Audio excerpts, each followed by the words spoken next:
Among some of the intrinsic challenges for sustainability reporting includes leadership and management commitment, because sometimes the leadership might not really find any benefit for going for sustainability reports, and you have to understand sometimes the profit is one of the most important thing for them. And in that case, if the leadership is not in full force toward a sustainability reporting adoption process, it's difficult to implement such process.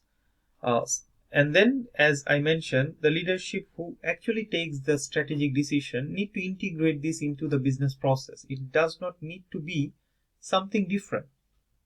As long as you can integrate these sustainability related approaches within the business process, it will be more seamless and more efficient.